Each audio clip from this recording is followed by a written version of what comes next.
Hey everybody, hello. Hi, check. Okay, I hope this is working. This is a live from Holistic Health with Harry, aka Harry Matadine. And today we are going to be joined by a very special guest and hopefully a beautiful flow interview. A wonderful human being, Jerry, who I've come on my Facebook recently and I've had the pleasure of him interviewing me. And I'm going to return the favor and interview him, and we're going to learn a lot today, guys. I'm going to learn. I always learn when I interview people. I love interviewing people. It's a huge passion of mine. It's a great way to connect to people, too, when you interview somebody. It really is a good way to do it. So let's see. Yep, here's the connection. Should connect. Let's have a look. Oh, yeah. Hello. There we go. How are you, my friend? Good. How are you doing? Yeah, not too bad. I'm so pleased that you could join me today for this interview. And I thank you very much, first of all, for having me on last week. It was an absolute pleasure to talk to you and to connect with you and to learn and to share my knowledge. So thank you for that. Yeah, no problem. That's great. I'm excited about today. Yeah, exactly. So I guess I'm not sure if the audience, because we're going to have both audiences here, yours and mine. So if anyone that's not aware of your stuff, and you, and even me, because I don't know fully, would you start at the beginning of your journey and how you get into this, the movement of veganism, athletics, and all of the amazing things, coaching and fitness? How did you get into this world? Where was it all start? Well, it all started, the athletic side started as a kid, like just playing sports. And that led to going to university on a scholarship for track. And I thought at the time I was going to be this, all world athlete, and that was just going to be my path. And I was going to be a fake that. Of course, that didn't happen. There were other things, I didn't quite have that talent level, which is okay. But while I was at school and trying to figure out what I wanted to do with my life, my grandmother actually got really sick, heart attack. She had quadruple bypass surgery, and then 12 hours later had like 2 feet of her colon taken out. Whoa. Okay. Which the doctors at the hospital, they were like, nobody here has ever done that close together. Like the fact that she survived for about 8 months after that, before she finally passed, was pretty much a miracle. So that led me to like, oh, there's something about this whole health thing that triggers a vibe with me. So I started to go that way, but then I didn't really know how to make my niche. So I did some corporate jobs and just, had to make some money and do some things, all the while helping people on the side. And then about 5-6 years ago, decided I'm going to do this as a business and share my knowledge and really go full-fledged into coaching. And from there, I've written books and really gotten into, the veganism side of things and like understanding and I'm in the U.S. So what society has said, especially in the U.S. as far as the food production and how things are done is like so not what your body needs. Right. So thanks for saying that, Jerry. How old are you, by the way? I'm going to guess 30s, 40s, but I'm probably going to be wrong. I hope I'm right here. I'm 46. 46. Wow. Okay. So you actually look younger. That's why I said 30s first. Oh, yeah. Yes. Wow. That's incredible. Yeah. So you were pushed into it by sort of family member going into that situation and then realizing, you said you did corporate jobs. So you've been down the rabbit hole of doing jobs you don't love that might have paid you quite well, I'm guessing. It might have been well paid, but it just didn't fulfill your purpose. And was you, so I guess veganism was a huge thing. How did you hear about the veganism thing, and why did you decide overnight, or was it a slow process transition from what you originally were doing? It was slow because the athlete that I am still, in 2019, I ran a race and was ranked 80th in the world for my age group. Wow. What is that? Is that marathon running or specific with that? It was indoor track. It was 3,000 meters, so just under 2 miles. Wow. Okay. So I'm still, at 46, I could still go out today and run a sub 5-minute mile. Whoa. Yeah.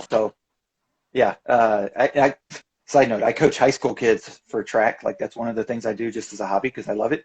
And the high school I'm at, like I'm still would be the fastest runner at my age. Like there's not a kid that's faster than me. But right. So, that's just the fun side of it. But what got me into veganism was starting to research, okay, well, I understand the exercise piece. I've done that all my life. My degrees in exercise physiology. I understand how the body works. I understand the cells. I understand all that. But there's a piece of it as you get older. It's like, why do people age? Why do people age? That's what I started getting into. Like, why are people aging in so fast? Because it seems like people hit 45, 50, 55 years old, and all of a sudden they just go downhill fast. Yeah. It's like it shouldn't be that way. So I started looking at nutrition side of it, and more and more getting away from what the like I said the what society says to do, what the food production system says to do. You get away from that and you start looking at what was created for us. Okay, well, Right. fruits and vegetables were created for us. Things from the earth were created for us, and start going, okay, well, what happens if you just started eating that and got Right. away from the processed stuff and just started eating the fresh stuff? And I started to see, I was worried at first about performance because, you hear all about this, you have to have these high protein diets, you have to have meat, you have to have this, that, and the other thing to be athletic. You don't. You just have to know what to feed your body. Proper Right. nutrition is, fruits Yeah. and vegetables, and giving it the right. What I always tell people is like, yes, there's a macro level to it, like there is with everything else in the world. There's a macro level of you have to do the right things at the big level. Mm-hmm. But if you can do the right things at the big level, but still completely miss the small level, the micro stuff. Oh, that's huge. I feel like And people are so, making that mistake of the micro macro and doing a lot of little things wrong, and they're wondering because they think it's just a big thing that transforms them to disease states, but it's not. That's really powerful what you said there. It's a lot of little mistakes people are making, the micro mistakes on a daily basis right. they aren't even aware of. Because I think it's unawareness, Jerry. I don't know about how you feel about that. Yeah, Unawareness that people have. it is. I think it's you fall into the trap of just following along with everybody else. And so, you lose track. You really become a two-dimensional being. You just do what everybody tells you to do. That's sort of what I did out of college. I didn't make it where I wanted to with my athletic ability, and everybody said, "Go get a job in the corporate world. That's what you're Right. supposed to do." And it's like, okay, I'll go do that. And then, Mm. you're unhappy with it, and you're like, there's something bigger. Mm. And if you can get yourself to that point where you can go, there's something bigger out there. Right. There's a whole nother dimension. There's two dimensions more than where most people are. Yeah.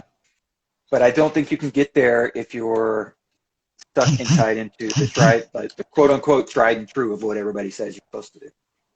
Yeah, exactly. So now that you're still a world-class athlete, I believe, and you're vegan Yeah. as well. So it's amazing. I love to hear Yeah. stories of vegans that can do this because there's like a thing in society that they're going to be weak, a stereotype that is completely not true. Also with the protein being a myth and fruits and vegetables not being able to sustain diets on predominantly that, if that completely.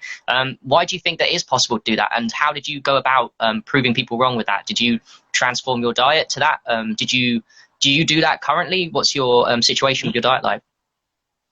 Yeah, so I decided to do it, and I set the date of, let's see, I started January 1st of 2019. So I'm just over 2 years. But I set that date at the beginning of 2018.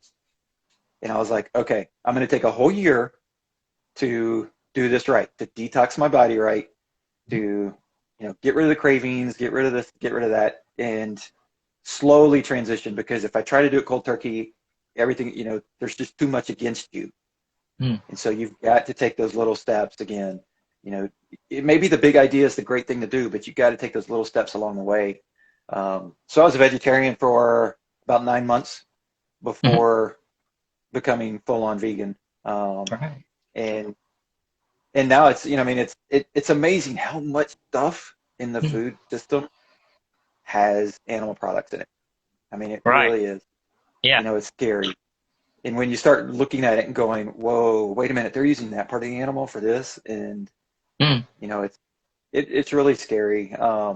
Yeah. And a lot of the protein products, especially for athletes, a lot of the protein products that are being used are like 2 times a waste product of another system in the food Right. product. Like, Huh. it's like we're gonna make this, we're gonna make milk, and then we're gonna have a waste product. So, okay, we're going to make cheese out of that. Okay, then we're going to have a waste product. Oh, we're going to make this out of that. We're going to have a waste product. Oh, Right. they don't want to just throw it away. They're going to use it and sell it to somebody.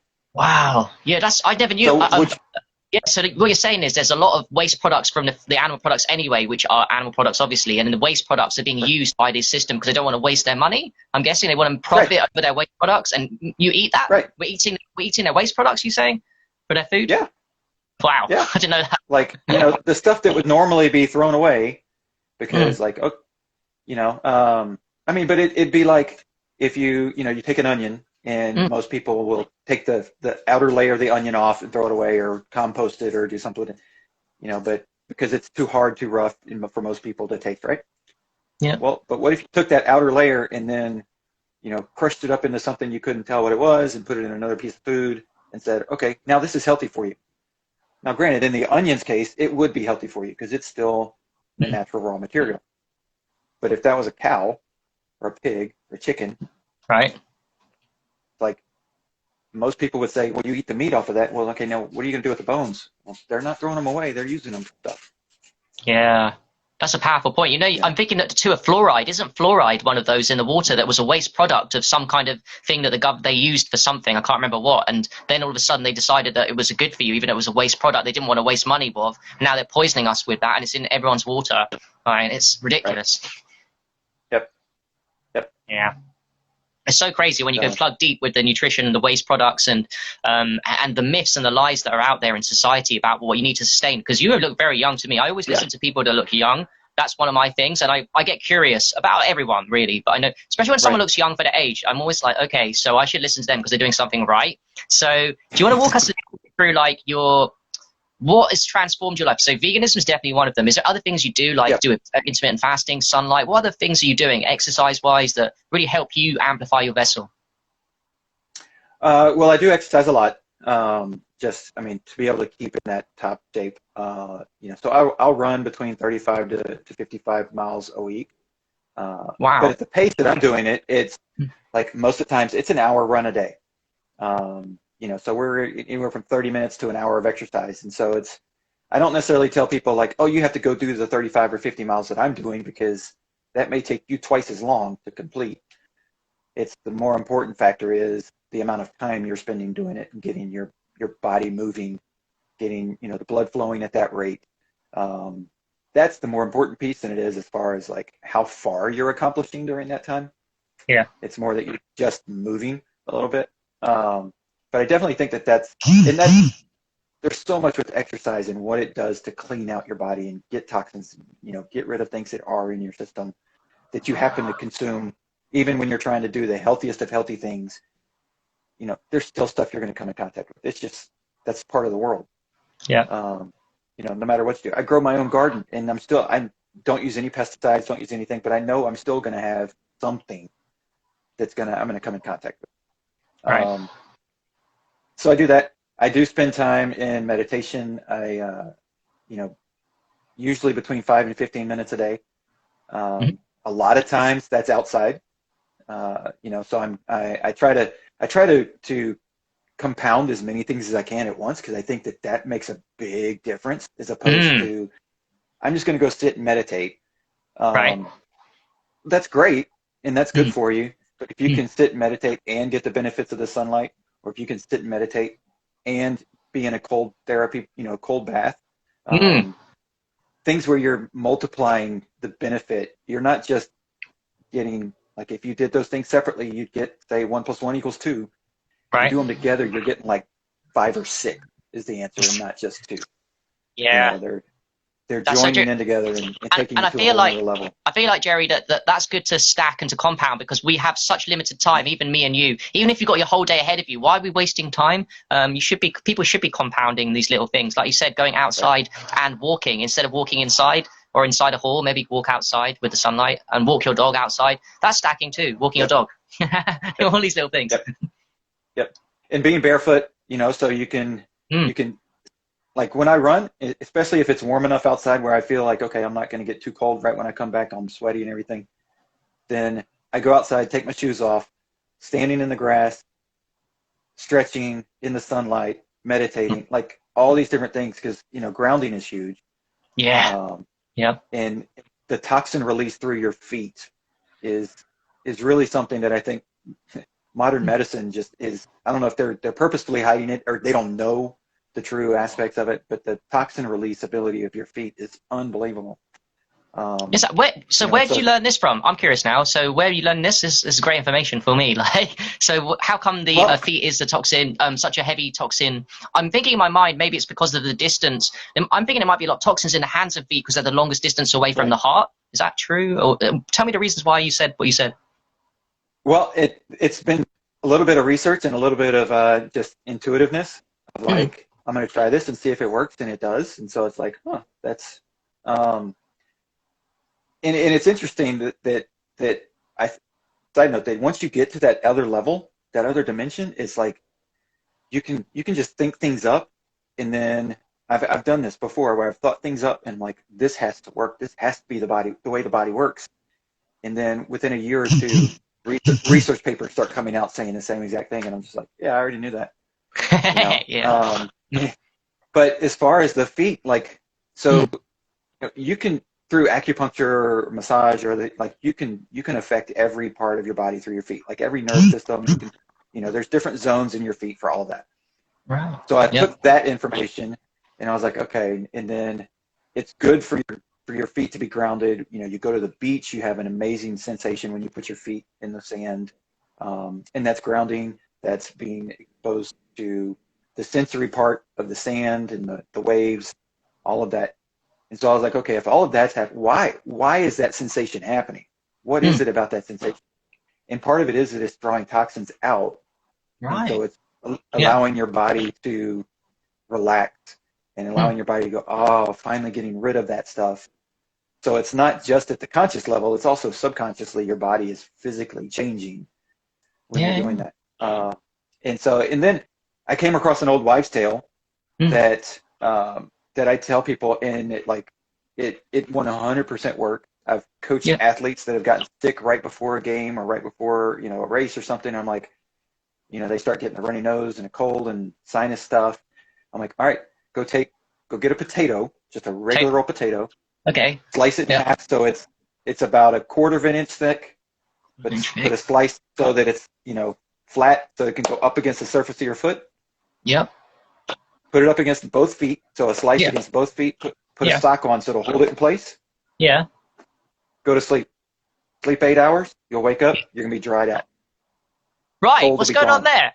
What's going on with that? That sounds crazy. And the And crazy thing, if you do that when you're healthy, like you're not yeah. sick, not anything, you'll get a Yeah. little bit of discoloration in the potato. Like it might change colors a little bit. If you're sick and you Yeah. do that, you're gonna get yellows and purples and greens, and the potato's gonna look crazy. And you're gonna see Whoa. striated lines of like, this is where it's pulling from your foot. You can see where it's pulling from your So, foot. so wait, Corby, I'm a bit stupid here. So what's going on with the potato? Is it pulling the toxins into the potato from your body? Yeah, yeah, Really? Wow. yeah. So it's because otherwise, if you just have your sock there and you're Yeah. sick, well, the toxins are going to the edge of your foot and then Right. just circling back in, or they're Ah. just pooling at the bottom of your foot. They're circling back in. The blood's taking them back in, but your Right. skin level is so porous right there Yeah. that I mean, just like if you wear go get a pair of black socks Mm. that haven't been washed, or just dye a pair of socks. Don't wash them though, so the dye is still fresh in there. And wear those black socks around and make sure your feet sweat, Mm. or wear them around when you get your feet wet. For a couple hours. What happens? You take the socks off and your feet are black. Right. Right? Yeah, they do. Yeah. Yeah. Soaking in. Yeah. Just Huh. reverse that. Right, and I guess if Just you put it in reverse the that. air, if you don't wear socks at nighttime when you sleep, the toxins would be released into the air and efficiently cleanse the system. And people wear socks. God, this is making me think. If people wear socks at night, that's a really bad idea. Really unhealthy. What you just said, like, It can be, geez. yeah, yeah, Hmm. yeah. It can be. So, Wow. so yeah, the feet are amazing. It's Mm.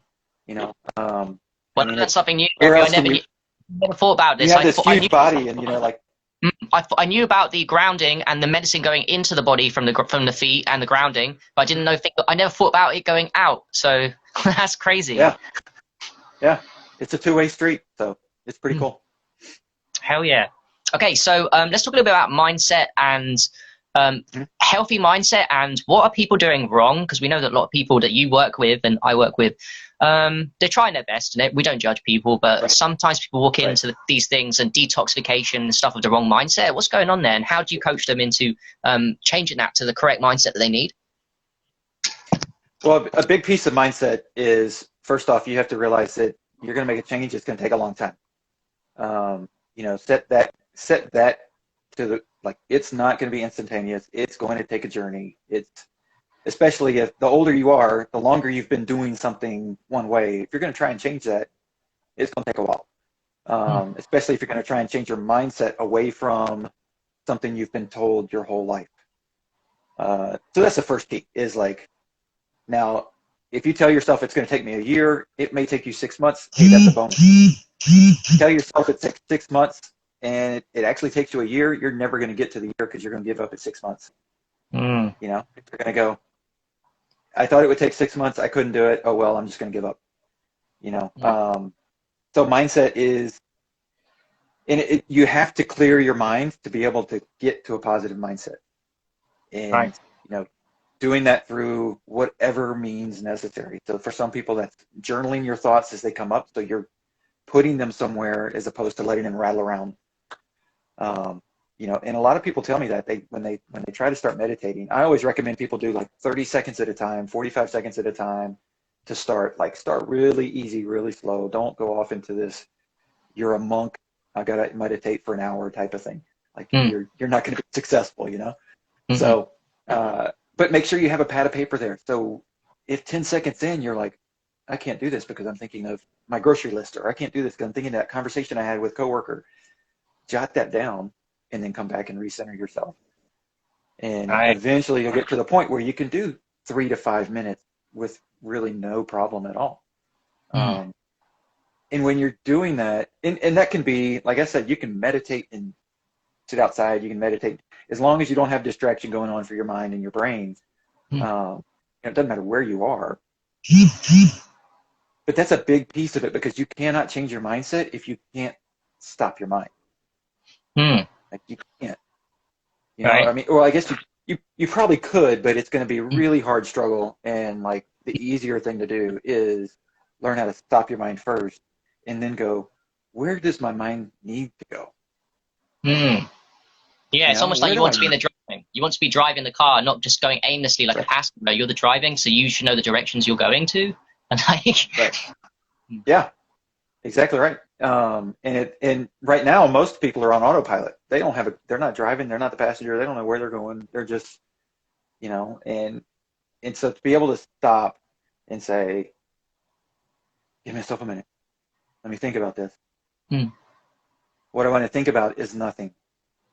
What I think about is being positive. What I think about is being healthy. What I think about is releasing toxins from my body, releasing stress from my body. Go through all those things as far as what you're telling yourself in the moment. Jot down anything that comes up that's distracting you from that. And then Hmm. when you get done, go, okay, where do I feel like I need to go from here? Right. You know, Answer Yeah. that question. Where do I feel like I need to go from here? Hmm. And if that is not the same direction as the goals that you've given yourself, Hmm. then one of those two things has got to change. Yeah. Either you've got a bad feeling driving you the wrong way, Hmm. or your goal's not the right goal for you. Right, that's powerful. And it makes me think too, another benefit of writing down what you want to be and even imagining in your head and daydreaming is that when you imagine something that's in the future, that brain doesn't know the difference between your future and the present. So what it does is it effectively Right. pushes you towards your goals naturally when you write down or think about. So this is why I get annoyed with school teachers at children when they daydream in class, because ultimately the Mm-hmm. kid's daydreaming about something that they are passionate about, that they have the potential to become, and the teacher will tell them off and say that's bad to daydream, but actually Right. that's really powerful because that would push you towards your dreams. Like, that's really powerful to Right. imagine what you want to become. Right. And we've all experienced this. I mean, in just the simple way of, if you've ever wanted a car, if you've ever wanted a specific car, you know, cars are driving around all the time. They're all different makes and models. They're all different colors and everything. But every single person that's ever really wanted a car has experienced this, where all of a sudden that's the only car you happen to see.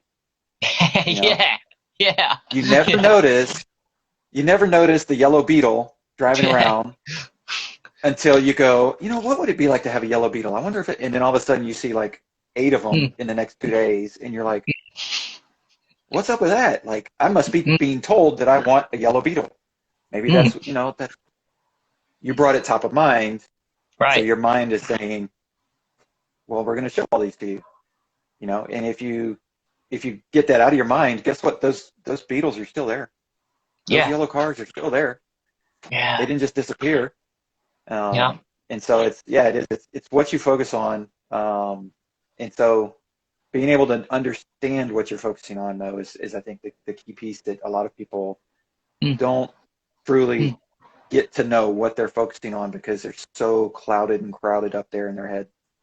Yeah, I feel you. And I think that what you said there about taking time and space, and that's why physical health, I love it so much because it quietens that brain down when you get the sunlight, when you do the grounding, when you do the meditation, take 5 minutes out of the day to meditate, that really quietens the mind down. So you get the focus. And then from your Right. focus, your brain will naturally push you towards your goals. It's not like you have to try as hard because your mind is quiet, you know your vision, and then you just work your way. Right. And do you know what I like with what you said as well? When you first started talking about it, you said not to do too much. It almost reminded me of Mhm. the story of the hare and the tortoise. Like a lot of people, we're Right. trained in society to be a hare and to run and finish the race quick. But actually, life and the real winners in life are the people like the turtles and tortoises who just do a Yep. little bit every single day, like 5, 10 minutes of a good Yep. thing every day. But they're consistent. When people are consistent, their life changes. It's not about the quick. I'm gonna Oh yeah. work 5 hours of guitar once a day, once a year, and I'm gonna be amazing. I'd rather do 5 minutes of guitar every single day for 365 days, and I'll get much better. So I love that Right. consistency aspect Right. of it.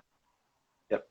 Well, and one of the things that in my most recent book that I wrote, one of the quotes I used was Hmm. Bruce Lee quote, and he said that he doesn't fear the person that learns 10,000 kicks. What he fears is the person that knows one kick and practices it 10,000 times. Right. You know, Yeah. so it's not about this is not about like how much or trying to do everything for it. It's like no, just find your little lane and do it really really well. Yeah. Yeah. That's powerful. Thanks. By the way, you touched bases with your books there. So, for the audience watching, Yeah, you're an author, not just of one book, which by the way is amazing. Congrats on yeah. the first book, but I think recently Thank you. you wrote a second book. So please talk to us about your Yep. two books, the titles, and why you wrote them, and just a synopsis of what they're about and why people should read them. So the first one is called Confidence Through Health, and it's actually the same name as the podcast that I've got. Cool. So that was a little over 2.5 years ago, and really that came about. I wrote it in 2 weeks. Like it Cool. was just so fast, came out of me. But it was basically answering like breaking down the myths, answering all the questions that all my clients have come up and said the same exact questions. Why did the doctor say this?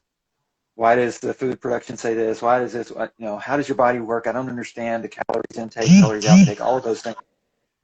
So the first book is just basically, you know, here's just the baseline you need to get to. Here's an understanding of how to understand your body, how it works, at the nutrition level, at the cell level, to make yourself healthy. And so then the second book that just came out in December is No More Sugarcoating, and it really is. It's a cross between taking the sugarcoating out of your nutrition so that you're healthier and understanding that, but also not sugarcoating your life, like we've been talking about. Like, who Right. are you? Who do you need to become? What is your life purpose? How do you find that? And how do you understand how to do that without offending other people? Mm. And it's not about just, everything is about me. That's just like bulldoze through other people. But Mm. it's like, I have a purpose. How can my purpose help your purpose? How can your purpose help the next person's purpose? How can we all lift each other up and make the world a better place and a healthier place Mm. versus being, siloed into just tearing everybody down?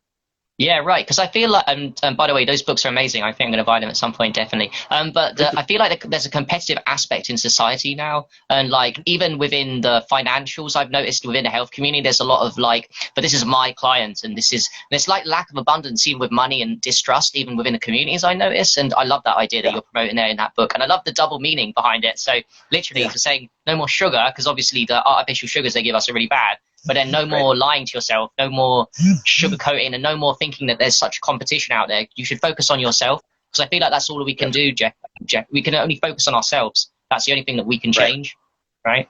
Right. Yeah. I mean, and that's in one of the things I talk about in there is that like a lot of us are worried about like, oh, we go to a meeting or we see a bunch of people or whatever it is, and we're like, we leave the meeting, we're like, oh my gosh, what are they thinking about me, or what do they think about this conversation, we're so focused on what they're thinking about us, Mm. but the reality is they're not thinking about us, they're thinking the same thing Yeah. about them. And like, how did I come up? Like, just break down the wall and just say, here's who I am. I don't have to worry about who I come off because this is me. And so, you know, Isn't it? it Yeah. makes it easier for everybody, I think, if we do that. That's powerful you said that because you just said it and I'll repeat it because I learned that lesson too. It's like you think it's all about you and everyone's watching you sometimes. When you start looking at other people, you realize that they think the same thing. They're thinking everyone looks at them and everyone thinks they're just looking at them when actually everyone's so focused in their own shit. Like you realize that with that, you don't need to worry really what other people think because you can just focus on yourself because Yeah. everyone's so self-conscious and like worried about what other people think of Right. them and you're just like it's crazy when you think Yeah. about it. It means you can do anything you want to in this world. You can become anything you want to. You can write Yeah. books like you've done. You can become an athlete. Yep. You can change your diet, get healthy. You can change the world by changing you. Yep. Yep. And it's not selfish if you go about it the right way, and that's one of the things a lot of people say. It's like, oh, well, if you're only worried about yourself, you're just being selfish. Well, no, because I'm worried about what I can do to help other people, Right. you know. So if Exactly. you show who you really are and you do things that really matter to you, then life is about relationships. It's about connecting with people. It's about using the energy from other people and building everybody up. And that's if we do that, then the only result can be a positive place.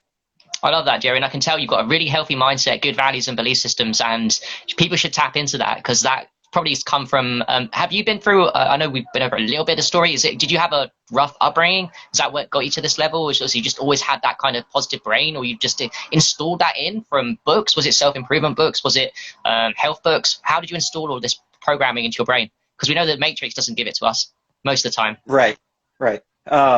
No, I mean my upbringing wasn't horrible. It wasn't, I mean I had both parents in the home. It was, but I think it was there were five of us, and so it was like I want to stand out. There were five of us kids, and it's like I need to do something that's going to stand out. I need to Mm. make people, my parents proud, make my grandparents proud. But I've always had a positive attitude. I've always had an optimistic attitude. I think it was something that I was born with, or wired for. And Mm. so, that piece has always been there.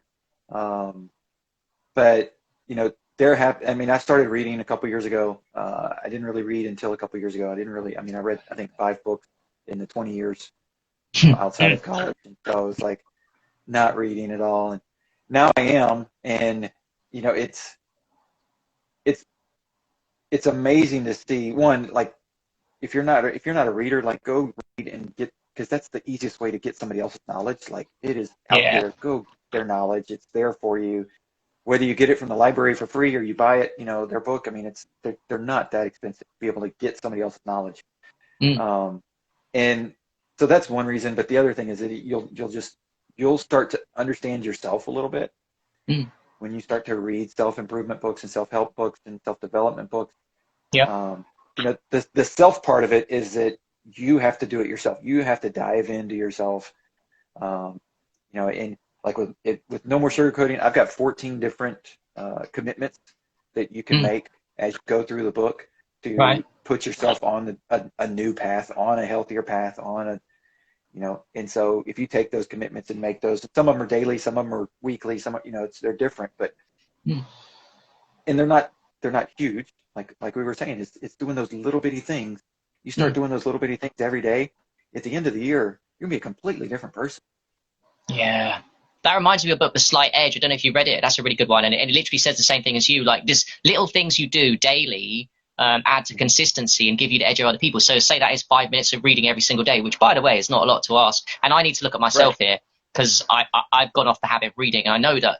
And you touch base with reading. If I'm being honest, I'm not sure if the audience knows, but my life's been transformed, if I'm being honest, through reading. That's what got me into urine therapy. That's what gave me my emotional health, my mindset from negativity to positivity. I read Suzanne Jeffers' book, Feel the Fear and Do It Anyway. I realized that my low self-esteem was because I wasn't facing my fears. So I literally transformed my brain through books, which gave me permission to change. So books is huge. And I like the fact that me and you have both wrote books, because we recognize the power of books. And I don't think it's talked enough, books. Do you know what I worry about, if I'm being honest, Jerry? I think that it's great YouTube and Facebook to learn, but I'm worried that people aren't reading enough in my generation, even maybe the people watching this, and that includes me sometimes too.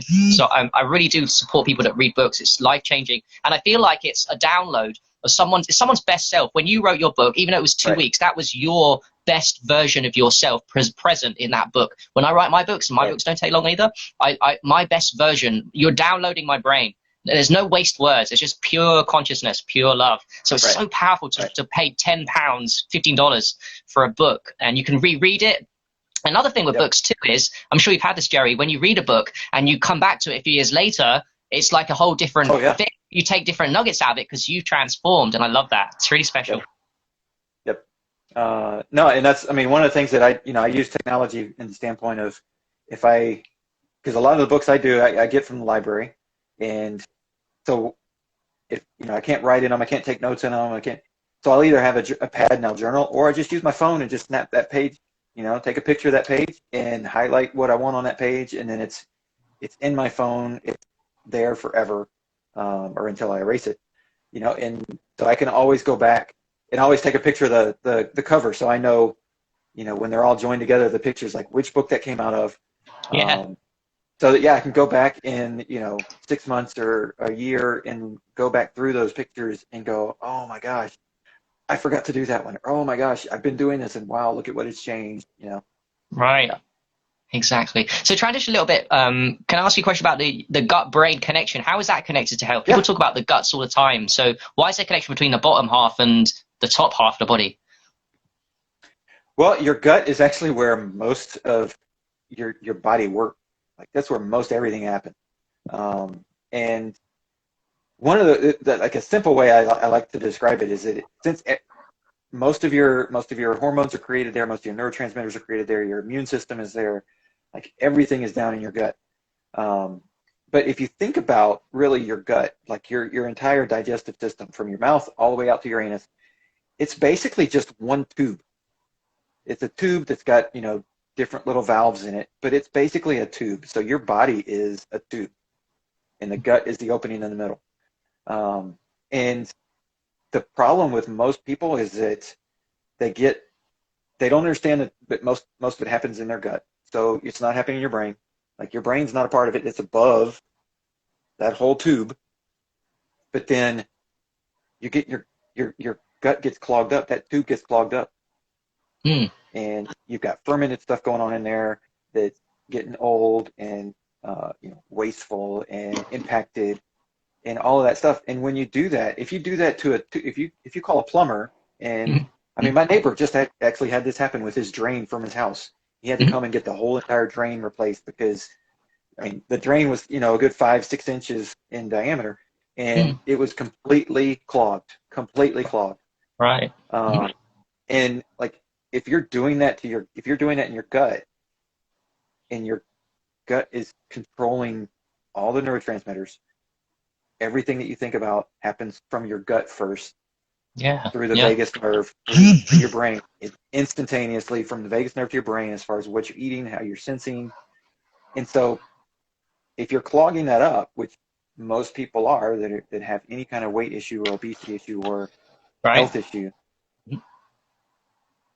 that's like you've got that pipe that you just can't get anything out of, and nothing's going to drain through. And unfortunately, in the body, you don't see that, because you're still going to create waste and go to the bathroom. You're still going to eliminate.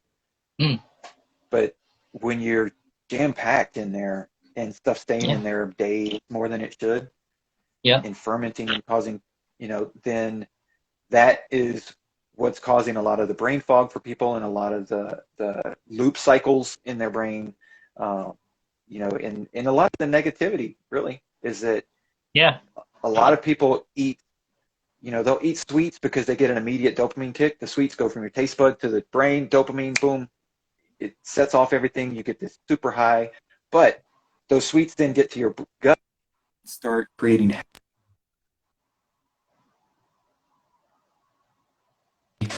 havoc. Then Yeah. it sends bad things to your brain. Right. It got to the part where you said the sweets go to your gut, and then it kind of cut off a little bit. Oh yeah, I just had somebody try to call in, and I just Okay. lost my connection on my earpiece. So, Yeah. You still got me? Yep. Still hear you guys. Yep. We still hear you, Jerry. Yep. So, yeah. So, what part did I cut off at?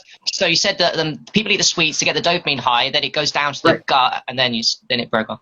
Right. Okay. So most of the stuff that has that causes dopamine is processed sugar, right? So you've got the processed sugar, which is not good for your gut. It's not what your cells want.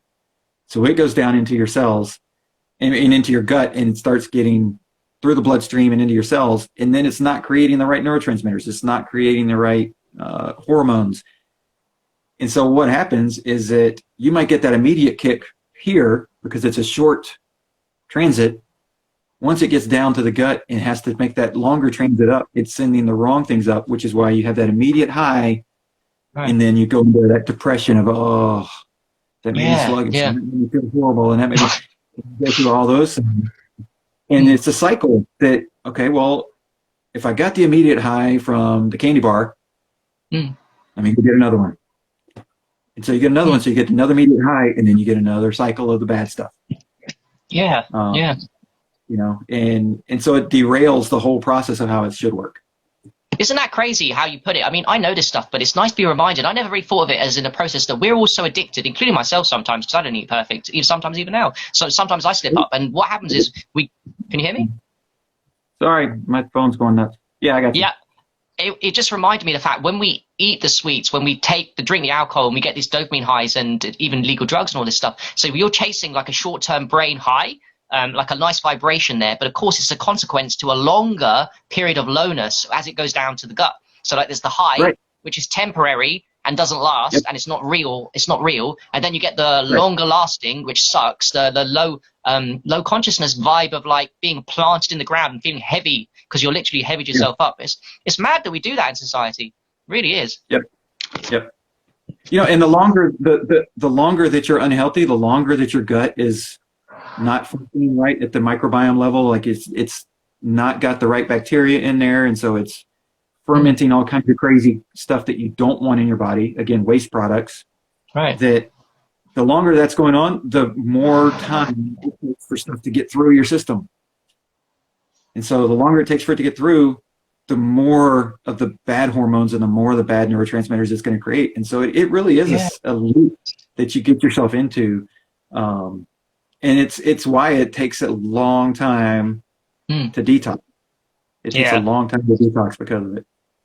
It does. I agree with you, Jerry. So could you offer us some solutions in your program that you go through to undertake for people to clean up their gut specifically? How would you go about it with someone that's like heavily clogged up there from just a lack of knowledge or lack of understanding? How would you go about working with them? Well, the first thing I tell everybody is especially if you're overweight and that's causing the other health issues that you may be experiencing, is hydration. More than likely you're not hydrated enough. And so drinking water is A, it's going to hydrate you, but B, it's going to help things move really quicker. So the stuff that is jammed up in there, it's going to help push it through, and loosen it up and get it out. And then from there, it's a matter of, do we intermittent fast? Do we, and really it becomes what are the other health issues going on, and how much toxic, what's the toxicity level?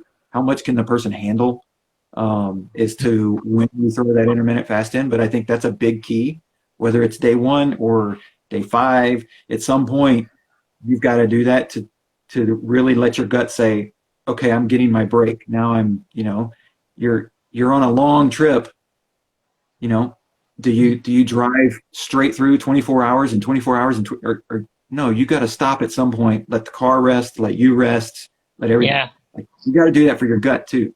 You've been Yeah. running your gut way too much. You got to stop and let it Yeah. rest. That's Um, that's a really powerful analogy. Just to interrupt you quickly, so that yours, that's another sure. one. Like, so you're constantly running, you're constantly putting food in and making your gut work and digest that in the colon and getting stuck there because it's just constantly working. And what fasting, intermittent fasting, you talked about, does effectively is it just gives it a break so your gut can clean itself. Like the plumber can come and clean the guttering. But you can't do Right. that if you're constantly feeding yourself. Like they tell us in the Matrix that we need to eat breakfast, lunch, and dinner and snacks. Like there's far too many people eating too much food. And that's the problem. That's one of the problems of the gut. Yeah. Yeah. Well, and one of the things I just actually wrote to a new client today was that, because she said, she's eating according to the plan that I sent her, but she said, I'm having a hard time. I'm getting hungry before dinner. About 2 hours before dinner, I'm getting hungry. She said, can I eat a snack in there? I said, no, you're hungry, but that's a good thing. That's a good sign. You want to have a little hunger. It's okay. It's not going to kill you. You've got extra weight. That's actually going to save you, not kill you. What's going to kill you is if you get hunger, every time you feel hungry and you eat. Boom. Yep. Agree. That's more likely to kill you than it is to fight through a little bit of hunger pain. Yep. But I told her, I said, part of the reason is you've got the way that energy is stored. You've got energy stored in your muscles to be used right away. And that's the energy that's used first. You've got energy that's stored as fat throughout your body. Most of it for a lot of people is in the gut or in the hips and the thighs. But it's in the gut for a reason. The stored fat's in the gut for a reason, because it stores it there because that's the quickest avenue back to the gut to be changed back into energy and used. So if it's going to digest that fat and use it, it's got to keep it close. So that's why the gut expands, from an obesity standpoint and a storage of fat standpoint. But so you're storing fat like that. But if every time you get hungry, you feed yourself, you're going to burn the food that you just ate. You're not going to burn the fat that's stored. You're not going to burn the fat in your muscles. Like, you're not going to. Your body's not going to. You're giving it the easy way out by saying, "Here you go." And so it's how do you then burn the stored fat? Well, first you got to burn the fat. You got to burn the energy in your muscles. So you got to do that somehow. So either that's exercise or intermittent fasting, because if you fast, most people are not just going to lay down and do nothing during their fast. Right? You're going to be up about doing your daily activities. You may exercise a little bit, but you're walking around, you're doing things. That's all burning that energy that's stored in your muscles. And then your metabolism's finally going to go, okay, enough of that. I got to start working on the fat. Right. But if any point in there you put food into the system again, you've just reset back to, we're going to use the food first. Yeah. And then we're going to go back into a storage mode instead of a burning mode. Think of a bear, that goes and hibernates. Like, in the fall, it's eating for storage. And then it hibernates and it uses it all up and comes out. It's a lot skinnier in the springtime when it comes out of hibernation.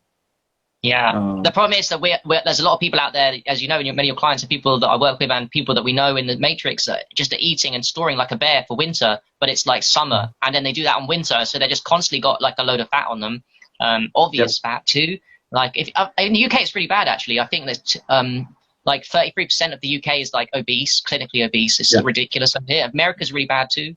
I mean, there's a lot of countries that are really bad, and it's not hard to like just to do what you said, and you said it really carefully. Just like get to that point where you just give your body a break so that it can start burning the fat off the body. And do you know, I was also thinking when you said with your client, and she said that she was hungry. I was thinking that it doesn't need to be like that. So if she practiced it like every day, eventually that hunger pain would go away 2 hours before food. It would only take a week or so of just a little bit of not giving in and willpower, and she'll be fine. It's just initially it's going to be a bit tough. So people just have to ride this out, right? Just ride it out. Yeah. And it is, like you said before, it's a trained response. Is that if you look at people, ask a parent of a child who's, up to 5 years old, but they haven't started school yet. And so they say, oh, and they don't have any other kids. It's like, that's the only kid, or all their kids are preschool age. what's your food routine like? I'm like, oh, they eat like at random times, and they're just like, they'll only eat a little bit, and it's like, because they're eating based on what we were created to do, which was, I used up my energy, I'm going to eat a little bit. I used up my energy, I'm going to eat a little bit. And they haven't gotten to the point where they're storing for the future because they're still so young. Right. They get into school, and what happens at school? Mm. Eat before you come to school. We're going to feed you lunch at a specific time. We're going to wear you out. You're going to get home. You're going to have a snack, and then we're all going to sit down for dinner.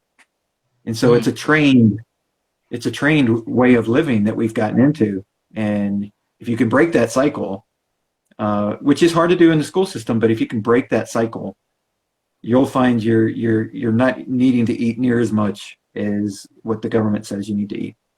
I agree. And I remember when you interviewed me, that reminded me of the story I told you about the breakfast that I went through with my parents. So I was eating Weetabix with cow's milk, pasteurized, and Weetabix, which is just carbohydrates refined with no goodness left in it. And I remember, like, very young, and my parents were telling me, you got to eat this before school because it gives you energy. And it never did. It drained me of energy. It lost me energy. It made me mentally lethargic when I wanted to be smart for school. And I always questioned it. And that was the beginning of my questioning of diet and, like, and ultimately fasting and the power of fasting, because I would have been better off. I intuitively knew at a young age I would have been better off if I didn't eat anything than having the standard breakfast before school. It kind of ruined my ability to think properly. It does for loads of kids. Did we lose connection? I lost you there for a second. Sorry.